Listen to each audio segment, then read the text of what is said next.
parcours a débuté au niveau collégial où j'ai décidé d'aller étudier en art, puis j'ai continué après ça dans le parcours académique avec un bac à l'UQAM, où j'ai appris énormément de techniques de sculpture, entre autres. Et puis après ça, j'ai travaillé dans le milieu des arts en centre d'artistes.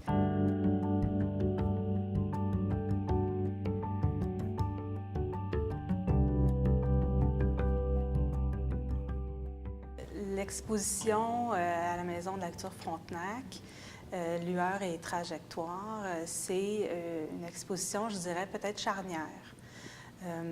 J'ai travaillé avec différents matériaux depuis plusieurs années, puis j'ai travaillé beaucoup avec les attaches à tête d'équerre, donc les tie wraps, et les teintures. Et puis, j'ai eu la chance de gagner des premiers concours de 1 %.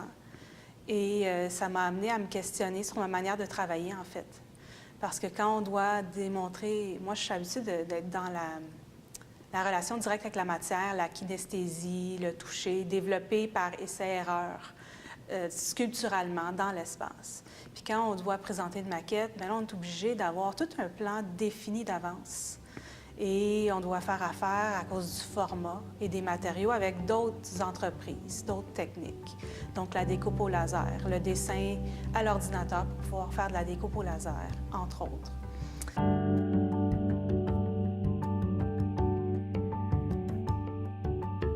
L'exposition, pour en revenir à l'exposition ici, bien, on s'est mis à jouer aussi avec l'imprimante 3D. En fait, la découpe au laser, l'imprimante 3D et l'éclairage.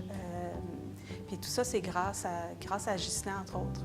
Moi, j'ai les idées, mais pour être capable de les rendre réelles, c'est mon bras droit. Puis c'est vraiment plaisant comme partenariat parce que les œuvres, je pense que les œuvres prennent leur place, puis elles sont différentes de ce qu'on peut voir habituellement. Puis on fait de la recherche puis du développement, puis ça l'amène à des nouvelles pistes. C'est comme ça que ça fonctionne. Il y a aussi 2 anciennes œuvres dans l'exposition qui sont Wetumpka Cave et Pusus, qui sont des œuvres qui ont été montrées à la Biennale de sculpture de Trois-Rivières en 2016. C'est les premières œuvres que j'ai faites avec Ghislain au niveau programmation d'éclairage. Et je voulais les montrer ici aussi à Montréal pour le grand public une première fois. Fait que c'est le fun, grâce à la grandeur de la salle, d'avoir un nouveau corpus et ces 2 œuvres-là qui sont assez importantes aussi.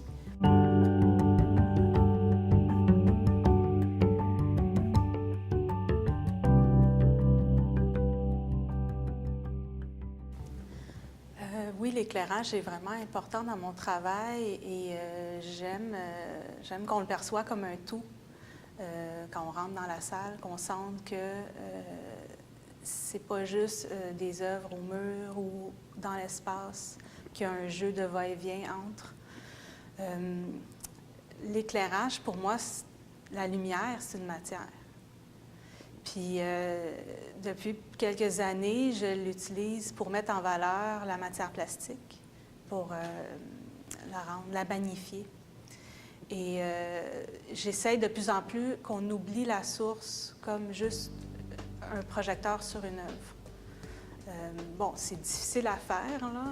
On ne peut pas travailler en nanotechnologie de l'éclairage, ça serait le fun, là.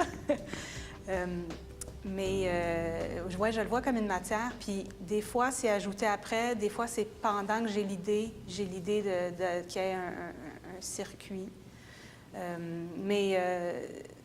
Je pense plus du tout une œuvre puis l'éclairage séparé, de moins en moins.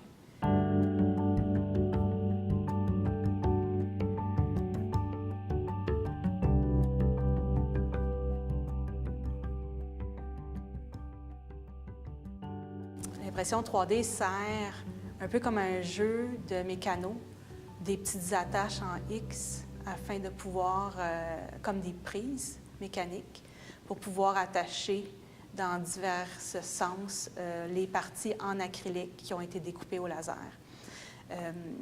Ces techniques-là permettent d'avoir une machine qui travaille pendant que tu fais autre chose aussi. Puis ça permet d'avoir une grande quantité d'objets plus ou moins rapidement, parce que l'impression 3D, c'est pas si rapide, mais si on fait quelque chose en même temps, bien, on oublie qu'on a un service qui est rendu en même temps, tu sais, quand nous, on peut faire autre chose.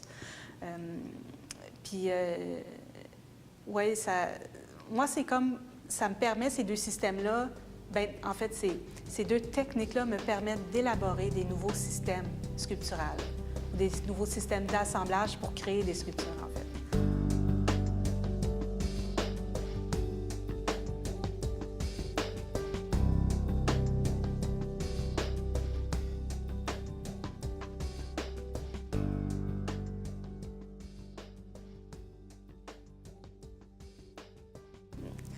Ces pièces-là, coulées en bronze, en fait, c'est une étape que je voulais faire depuis longtemps, mais je n'avais pas encore accès à quelqu'un pour m'aider.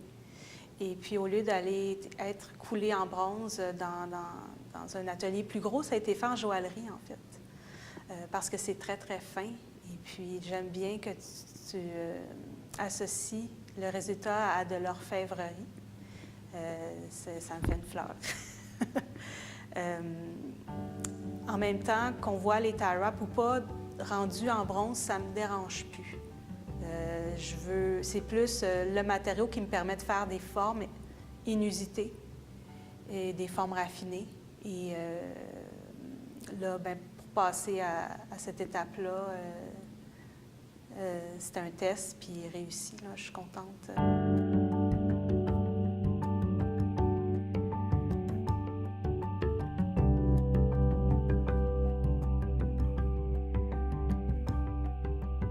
C'était très difficile de trouver un titre parce qu'il y a 2 œuvres anciennes qui ont déjà été créées pour un moment particulier, dans un contexte particulier de la Biennale nationale de sculpture de Trois-Rivières en 2016, et les nouvelles œuvres.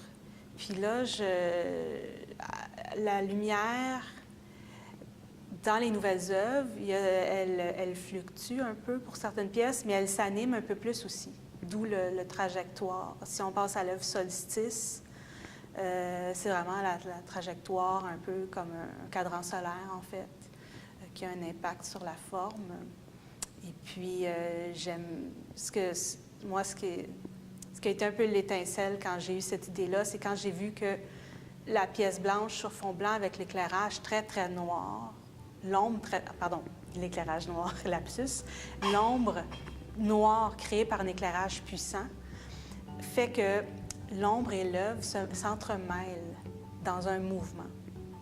Alors, la trajectoire, elle est là. Elle est aussi dans l'œuvre murale qui s'appelle Esquisse, où c'est comme si le tie wrap très statique devient dessiné et effacé selon les effets de lumière.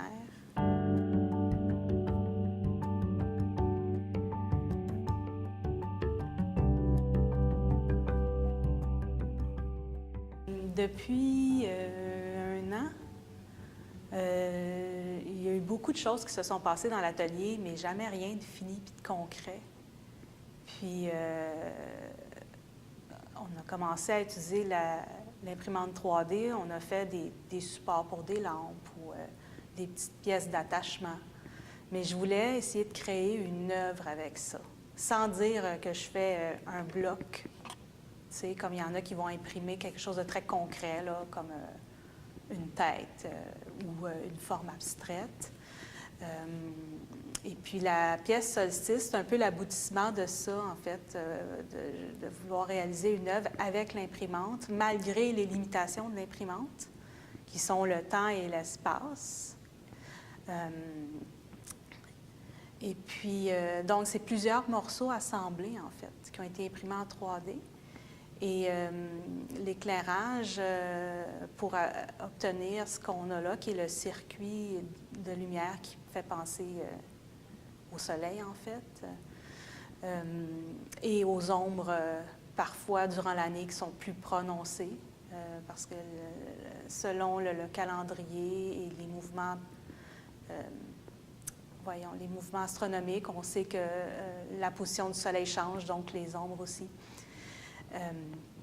Et puis, le défi technique, c'était d'avoir une lumière très forte qui ferait une ombre très, très noire afin de créer un effet d'optique.